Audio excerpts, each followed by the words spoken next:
പത്രങ്ങളിൽ പോലും ആ കാര്യം വാർത്തയായി വരികയും ചെയ്തിട്ടുണ്ട്. എന്താണ് അതിനോടുള്ള ഒരു പ്രതികരണം?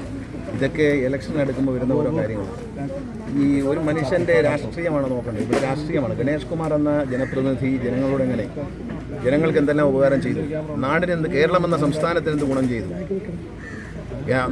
മാതൃഭൂമി പത്രം നടത്തിയ സർവേയിൽ തന്നെ ഏറ്റവും മികച്ച മന്ത്രിയായിട്ട് എന്നെ തിരഞ്ഞെടുത്ത ജനങ്ങളാണ്. കേരളത്തിലെ ജനങ്ങൾക്ക് എന്നോടുള്ള സ്നേഹം, ഞാൻ ചെയ്യുന്ന ജോലി, എൻ്റെ സത്യസന്ധതയുള്ള വിശ്വാസം.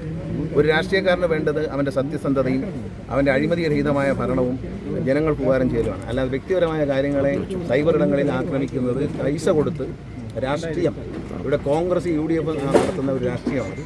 അതിനകത്ത് BJPയും പങ്കാളികളും. രാഷ്ട്രീയമായി ഇത് ഒരു കാര്യം ഞാൻ പറയാം, പത്തനാപുരത്തെ നിയമമണ്ഡലത്തിൽ ഇത്തരം കഥകൾക്ക് യാതൊരു പ്രസക്തിയില്ല. 2001 ആരാണ് ഗണേഷ് കുമാർ എന്നറിയില്ല, വെറും സിനിമാ നടന് ബാലകൃഷ്ണപിള്ള സാറിൻ്റെ മോനാണെന്ന് മാത്രം അറിയാവുന്ന ഒരു ചെറുപ്പക്കാരൻ പത്തനാപുരത്ത് എൻ്റെ മത്സരിക്കുമ്പോൾ എന്നെപ്പറ്റി പറയാത്ത അസഭ്യമില്ല. അന്ന് എൻ്റെ ഭാര്യയായിരുന്ന സ്ത്രീ എന്നെപ്പറ്റി 25 പേജുള്ളൊരു പുസ്തകം അടിച്ച് തിരുവനന്തപുരം കുടുംബ കോടതി കൊടുത്തിട്ട് അത് ഈ വീടുകളിലെല്ലാം വിതരണം ചെയ്താണ്. ക്രൈം വാരിയെ ലക്ഷക്കണക്കിന് അടിച്ച് ഈ നാട് മുഴുവൻ വിതരണം. ഞാൻ 10,000 വോട്ടാണ് ജയിച്ചത്. വലിയ നേതാവായിരുന്ന രാജീവ് ഗാന്ധി മരിച്ച ചിതാഭസ്മവുമായി പ്രചരണം നടത്തിയപ്പോൾ 1800 വോട്ടിന് കൊടിക്കുന്ന് സുരേഷ് ലീഡ് ചെയ്ത ആര്യങ്കാവ് പഞ്ചായത്തിൽ 8 വോട്ടിന് എനിക്ക് ലീഡുണ്ടായിരുന്നു. അത് 1500 വോട്ട് കൊടിക്കുന്ന് സുരേഷിന് പുറകിലായിരുന്നു. അദ്ദേഹം ചിതാഭസ്മമായി വന്നപ്പോൾ LDFന് മുൻതൂക്കമല്ല. ആര്യങ്കാവ് പഞ്ചായത്തിൽ അദ്ദേഹം 1800 വോട്ടിന് പുറകിലായിരുന്നു. പക്ഷേ ഞാൻ മത്സരിച്ചപ്പോൾ UDF സ്ഥാനാർത്ഥിയായി എനിക്ക് 8 വോട്ട് കൂടുതൽ കിട്ടിയതാണ്. അപ്പോൾ ഇതൊന്നും ഒരു പ്രശ്നമേ അല്ല, ഇത് രാഷ്ട്രീയമല്ല, ഇത് കേരള ജനതയുടെ ഒരു ആവശ്യമുള്ള കാര്യമല്ല. പിന്നെ ഗണേഷ് കുമാറിന് പ്രണയമുണ്ടോ എന്ന് ചോദിച്ചാൽ മാധവിക്കുട്ടിക്ക് പ്രണയം ഉണ്ടായിരുന്നോ എന്ന് ചോദിക്കുന്ന പോലെ. മനസ്സിലായോ? നിങ്ങളിൽ പ്രണയിക്കാത്തവരാരാണ്? ഗണേഷ് കുമാറിന് ഒന്നല്ല, 5000 പ്രണയമുണ്ട്. എല്ലാം സ്നേഹമാണ്. കാരണം പ്രണയമില്ലാത്തവൻ പൊട്ടനാണ്. അവന് തലയ്ക്ക് എന്തെങ്കിലും അസുഖം കാണും. പ്രണയം ഉണ്ടാവും. പുനത്തിൽ കുഞ്ഞബ്ദുള്ള പറഞ്ഞിട്ടുണ്ട്, മഹാന്മാരായാലും ജവഹർലാൽ നെഹ്റുവിന് പ്രണയം ഉണ്ടായിരുന്നു. നമ്മൾ രാജീവ് ഗാന്ധി പ്രണയിച്ചാണ് കല്യാണം കഴിച്ചത്. ജവഹർലാൽ നെഹ്റുവിന് പ്രണയം ഉണ്ടായിരുന്നു. വാജ്പേയിക്ക് ഉണ്ടായിരുന്നു. മാധവിക്കുട്ടി മരിക്കുന്നവരെയും ചൂടുള്ള പ്രണയമാണ് ആവശ്യമെന്ന് ഏറ്റവും മലയാളം ബഹുമാനിക്കുന്ന മാധവിക്കുട്ടി, ആ അമ്മ കമലാസുരയ്യ മരണം വരെയും പറയുന്ന ഒരു സ്നേഹത്തെക്കുറിച്ചും പ്രണയത്തെക്കുറിച്ചുമാണ്. ഗണേഷ് കുമാറിന് പ്രണയമുണ്ടോ എന്ന് ആർക്കെങ്കിലും സംശയം ഉണ്ടെങ്കിൽ സൈബർ ഇടങ്ങളിൽ മനസ്സിലാക്കൂ. ഗണേഷ് കുമാറിന് ഒന്നല്ല, 5000 പ്രണയം.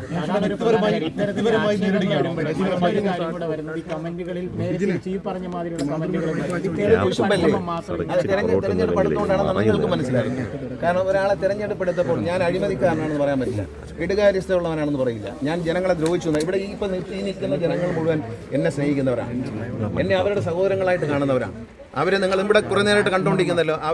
ഞാൻ അവർക്ക് വേണ്ടി ചെയ്യുന്ന നല്ല കാര്യങ്ങളെ കൂടെ നിൽക്കുന്നവരാണ്.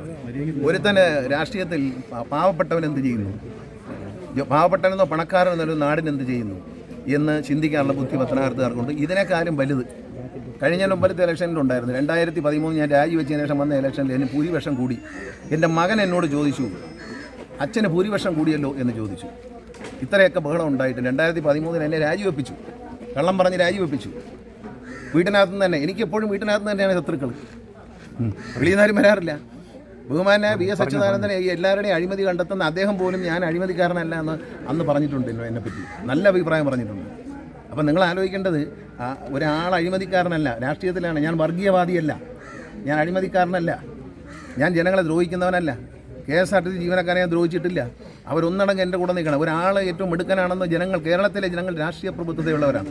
അവർ പറയുന്നു ഗണേഷ് കുമാറാണ് ദി ബെസ്റ്റ് മിനിസ്റ്റർ എന്ന് പറയുന്ന ഒരു മാനസികാവസ്ഥയിൽ നിൽക്കുമ്പോൾ ഇന്നലെ പറഞ്ഞല്ലോ NSS എന്നെ പുറത്താക്കി എന്നല്ലായിരുന്നു വാർത്ത. എന്തായി?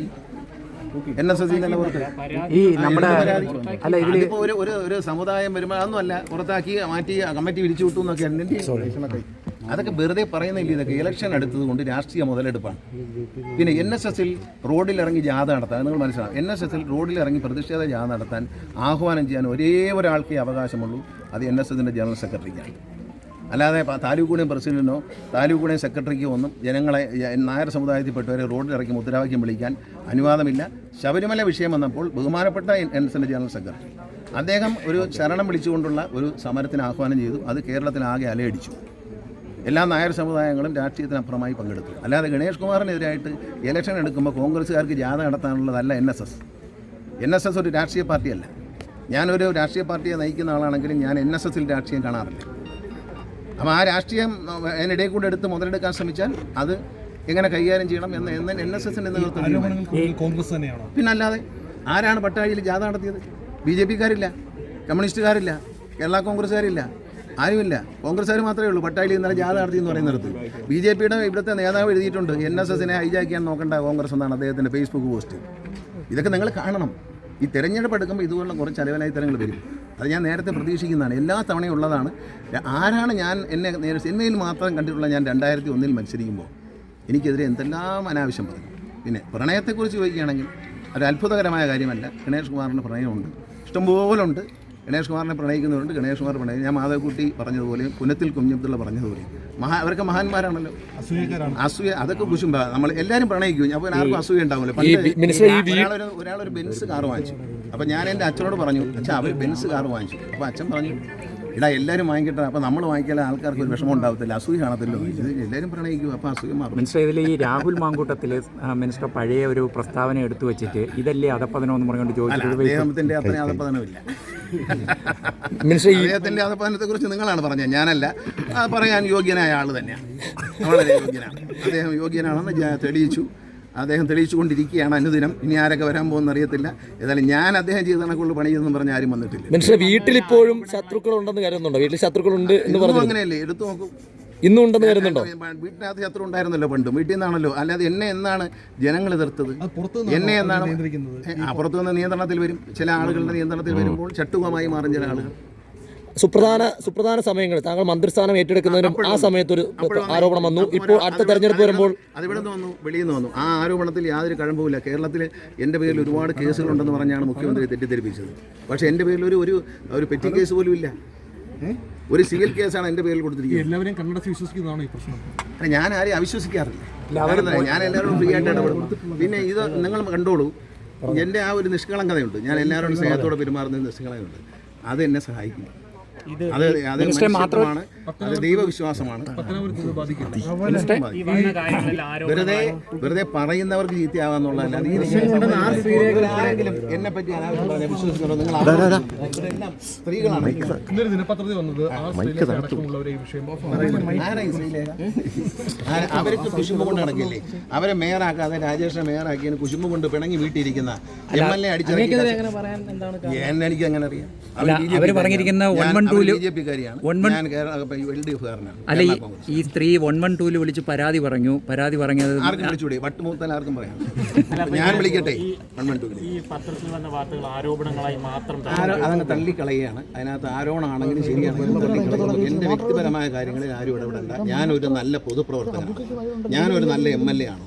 ഞാൻ പാവങ്ങളോടൊപ്പം നിൽക്കുന്നുണ്ടോ? ഞാൻ അഴിമതി നടത്തുന്നുണ്ടോ? ഞാൻ വർഗീയത പ്രചരിപ്പിക്കുന്നു? ഇതൊന്നും ഇല്ലാത്ത ഒരാളാണ് ഞാൻ. എൻ്റെ ജീവിതം ഒരു തുറന്ന പുസ്തകമാണ്. നിങ്ങൾക്ക് എല്ലാവർക്കും അറിയാം. നിങ്ങൾ എന്നോട് ചോദിച്ചാൽ പ്രണയങ്ങളെക്കുറിച്ച് വിശദമായിട്ട് പിന്നെ പറഞ്ഞു. ഭൂരിപക്ഷം കൂടും. ഇതെനിക്ക് ഭൂരിപക്ഷം കൂട്ടലുണ്ടാക്കി തരും. ഇതെനിക്ക് ഭൂരിപക്ഷം കൂട്ടലുണ്ടാക്കി തരും. കാരണം വെച്ചാൽ ഇവനെ ഇനിയും തുടങ്ങിയോ, പഴയതുപോലെ ഇലക്ഷൻ എടുത്തപ്പോൾ ഇവനെതിരെ ഇനിയും തുടങ്ങിയോ എന്നുള്ള ചിന്ത ജനങ്ങളുടെ മനസ്സിലുണ്ടാവും. ഇതെനിക്ക് ഈ നിൽക്കുന്ന സഹോദരിമാർ എനിക്ക് കൂടുതൽ വോട്ട് ചെയ്യും. ഞാൻ ഉറപ്പിച്ചു പറയാം. അവർ പറയുന്നത് അവരെനിക്ക് വോട്ട് ചെയ്യും. പാവങ്ങളാണ്, ഞാൻ ജയിക്കും. ഭൂരിപക്ഷം ജയിക്കും. ഈ സഹോദരിമാരോട് ഉള്ളിടത്തോളം ഞാൻ എന്നെ തോപ്പിക്കാൻ പോകില്ല.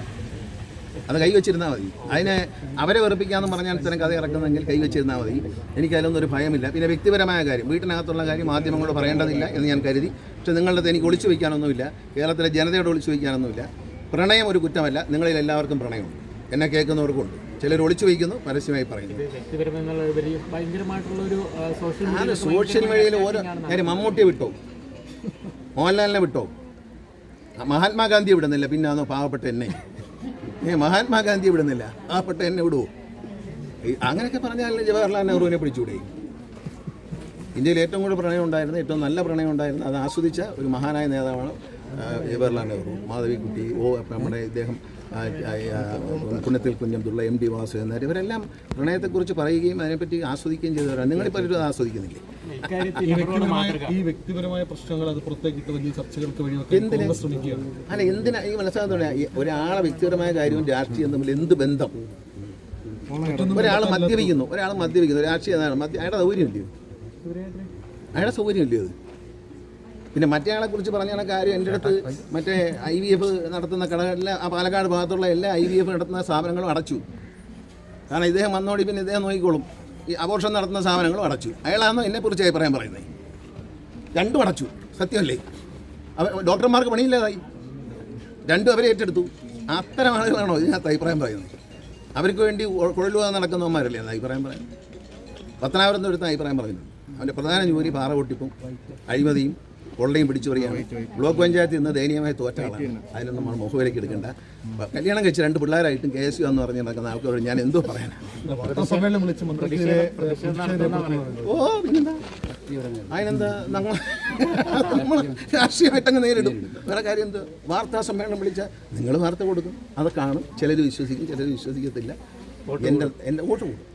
നിങ്ങൾക്കൊരു സംശയം പത്തനാപുരത്തുകാർക്ക് എന്നെ അറിയാം. 25 കൊല്ലമായിട്ട് എന്നെ അറിയാം. എൻ്റെ എക്സ്റേ വരെ അവർക്കറിയാം. ഞാൻ എന്ത് ചെയ്യും, ഞാൻ ഇവരോടൊക്കെ എത്ര സ്നേഹത്തോടെയാണ് പെരുമാറുന്നത് അവരോട് ചോദിക്കും. ഞാനങ്ങ് പോയി കഴിഞ്ഞാൽ അവരോട് ചോദിക്കും ഞാൻ എത്ര സ്നേഹത്തോടെ പെരുമാറും. അവരെ ഓരോരുത്തരുടെയും വ്യക്തിപരമായ കാര്യങ്ങൾ ഇടപെടുന്നവനാണ്. ഇന്ന് ഈ നിൽക്കുന്ന ഈ നഗറിൽ കാണുന്ന എല്ലാ ഐശ്വര്യവും ഞാൻ കൊണ്ടുവന്ന എൻ്റെ പാർട്ടിക്കാരാണ് ഈ നിൽക്കുന്ന മെമ്പർ. ഇയാളെ ഇവിടെ നിന്ന് ജയിപ്പിച്ച് ഈ നഗറിൽ കാണുന്ന ഏത് റോഡും എല്ലാ റോഡും ക്ലിയറാണ്. ഒന്ന് ഓടിച്ചു നോക്കി, വണ്ടിയൊന്ന് ഓടിച്ചു നോക്കി, എല്ലാ റോഡും ക്ലിയറാണ്. എല്ലാ വീട്ടിലും കുടിക്കാൻ വെള്ളമുണ്ട്. ഇതൊരു നഗരമാണ്, ഒരു SC നഗരമാണ്. ഈ നഗറിൽ താമസിക്കുന്ന പാവപ്പെട്ടവരുടെ എല്ലാവരുടെയും വീട്ടിൽ കുടിക്കാൻ വെള്ളമുണ്ട്, ശുദ്ധീകരിച്ച വെള്ളം. അതാണ് ഗണേഷ് കുമാർ, മറ്റതല്ല ഗണേഷ് കുമാർ. അവർ ആസ്വദിക്കട്ടെ. ഇത് തന്നെ സുഖമല്ലേ? ഇത് വായിക്കുന്ന ഒരു സുഖം. മനസ്സിലായി? ഈ സിനിമയിൽ നിൽക്കുന്ന കാലത്ത് ഇങ്ങനെ സംഭവമുണ്ട്. ഇപ്പോൾ ഗണേഷ് കുമാറും വേറൊരു നടിയുമായിട്ട് പ്രണയമാണെന്ന് പറഞ്ഞാൽ ആ നടിയെ അറിയാം, ഗണേഷ് കുമാറിനെ അറിയാം. കൊള്ളാലോ, എളുപ്പമാണ്. ഞാനും സുമതിക്കുട്ടി അമ്മയും തമ്മിൽ പ്രണയത്തിലാണെന്ന് പറഞ്ഞാൽ സുമതിക്കുട്ടി അമ്മയെ ആർക്കും അറിയത്തില്ല, എന്നെ മാത്രമേ അറിയത്തില്ല. രണ്ടുപേരെയും അറിയാവുന്നവരാണെങ്കിൽ നല്ല രീതിയിൽ ആസ്വദിക്കാം. ഇതൊരു രോഗമാണ്. ഇത് നമ്മൾ മലയാളിക്ക് ഈ ഒരു പീപ്പിംഗ് ടെൻഡൻസി എന്നൊരു സ്വഭാവം ചില ആൾക്കാർക്കുണ്ട്. ഭൂരിപക്ഷത്തിനില്ല, കുറേ ആൾക്കാരുണ്ട്. അതിൻ്റെ ഭാഗമാണ്. അവർ പീപ്പിയിട്ട് ഒളിഞ്ഞു നോക്കിയാൽ പലതും കാണാം എന്നൊരു ചൊല്ലുണ്ട്. ഇപ്പോൾ തെരഞ്ഞെടുപ്പിലൊരു കാര്യം ചിലർ പറയുന്നത് 5 തെരഞ്ഞെടുപ്പ് കഴിഞ്ഞ 6ാമത്തെ തെരഞ്ഞെടുപ്പിലാണ് ബാലകൃഷ്ണപിള്ള ആദ്യം ഒരു പരാജയത്തിലേക്ക്. അതൊക്കെ ജാതകം നോക്കിയാണ് ചെയ്യുന്നത്. ഈ പിന്നെ പത്തനാപുരം നിയമത്തിൽ പണ്ട് പറയായിരുന്നു ഒരു MLA 2 പ്രാവശ്യം പുള്ളി ജയിച്ചിട്ടില്ല. അങ്ങനെ ഒരു അനാചാരം ഉണ്ടായിരുന്നു. ഒരു MLAയും ഇവിടെ 2 പ്രാവശ്യം പുള്ളി ജയിച്ചിട്ടില്ല എന്ന് പറഞ്ഞാൽ ഞാൻ 5 തവണ ജയിച്ചില്ല. ഇതൊക്കെ അനാചാരങ്ങളോ അന്ധവിശ്വാസങ്ങളാണ്. ഇത് പിന്നെ പൂച്ച കുറുക്കിനെ അടി എന്നൊക്കെ പറയുന്നതിനൊക്കെയുള്ള അന്ധവിശ്വാസങ്ങളാണ്. കുന്താലിയും കൊണ്ട് വരുന്ന ആളിനെ കണ്ട ശകുനപ്പഴയാണ്. അയാൾ വന്ന് വീട്ടിൽ പറമ്പിൽ കിളച്ച് മരച്ചീനിയും വാഴയും വെച്ച് തന്ന് അതെടുത്ത് തിന്നുന്നതിൽ ഒരു ദണ്ണമില്ല. അതുകൊണ്ട് ഇത്തരം അന്ധവിശ്വാസങ്ങളൊന്നും ഞാൻ വിശ്വസിക്കത്തില്ല. അങ്ങനെ രാശിയും ഗീശിയൊന്നുമില്ല. ജനങ്ങൾ നന്മ ചെയ്തിട്ടുണ്ട്, അവർ ജയിപ്പിക്കും. അതിന് ഏത് രാശിയായാലും കുഴപ്പമില്ല, ഏത് ചെറിയ രാശിയായാലും കുഴപ്പമില്ല. എനിക്കിതിലൊന്നും വിശ്വാസമില്ല. ഞാൻ